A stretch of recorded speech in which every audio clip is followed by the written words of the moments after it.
Hello बच्चों, let's read the question. Two spheres of radii R1 and R2 having equal charges are joined together with a copper wire. मतलब उन्हें conducting contact दिया जाता है. If V is the potential of each sphere after they are separated from each other, दोनों का potential कितना हो जाता है? V हो जाता है. Then the initial charge on both spheres was. उन पर इनिशियल चार्ज कितना होगा ये बताना है. सबसे पहले देख लेते हैं इस क्वेश्चन का key concept. Key concept of this question is कि अगर बेटा एक बॉडी हमारी चार्ज है, suppose it has some charge. According to the question, equal charges are given, so it has charge q, it has charge q.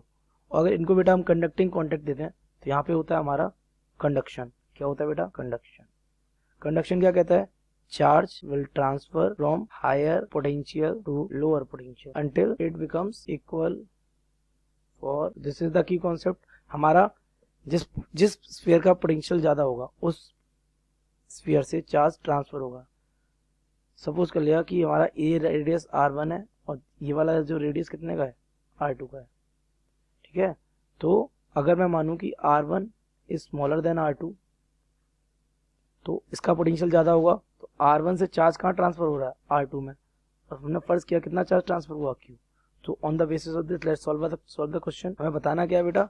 हमें बताना है ये इनिशियल चार्ज जो हमने दिया है किसको? स्फीयर्स को. कैपिटल हमारे पास दो स्फीयर्स हैं. एक स्फीयर हमारे पास Q1 है, इसकी रेडियस कितनी है? R1.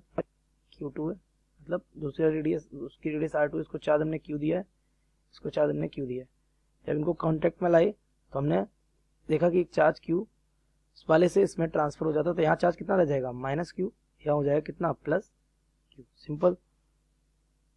तो अगर हम इस स्फीयर का पोटेंशियल चेक करें तो इस स्फीयर का जो पोटेंशियल होगा हमारा V1 is equal to K charge is Q minus small q upon capital R1. क्योंकि एक स्फेरिकल कंडक्टर की वजह से जो पोटेंशियल होता है वो यही होता है KQ बाई R. क्या होता है? KQ upon R. सो अगर हम दूसरे स्फीयर के लिए देखें तो V2 will be equal to K. उधर चार्ज कितना है? Q plus small q divided by R2. अब according to the question V1 और V2 कैसे हैं? Equal. So we can say the value of V1 is equal V2 is equal to let be V. ठीक है, तो V is equal to हमारा पहले वाले कैसे क्या आ जाएगा? K Q minus small q divided by R1. आपको चाहिए क्या? Capital Q. और दोनों में Q है तो आपको इन दोनों को सॉल्व करना, फिर तो एलिमिनेट करना पड़ेगा हमें. तो यहाँ से स्मॉल q की वैल्यू क्या कर लेते हैं?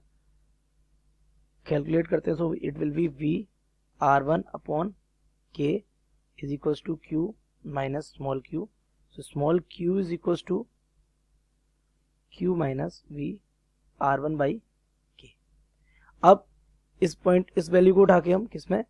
इसमें पुट करेंगे तो हमें मिलेगा since V2 is also V, so V is equal to K it is upon R2 in bracket it is Q plus Q. तो Q प्लस स्मॉल q कितना है हमारा? Capital Q minus V R1 upon K. Capital Q minus V R1 upon, आपको चाहिएगा Q चाहिए, so V is equal to, यहाँ R2 ले आइए, R2 डिवाइडेड बाई K.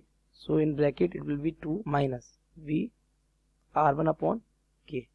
ये हो जाएगा हमारा. आपको Q चाहिए तो इसको उधर सेंड करते हैं. तो it will be R2 V upon K plus R1 V upon K is equal to 2Q.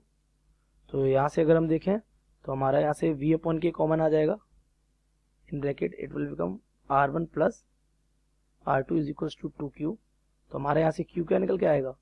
V upon 2K in bracket R1 plus R2.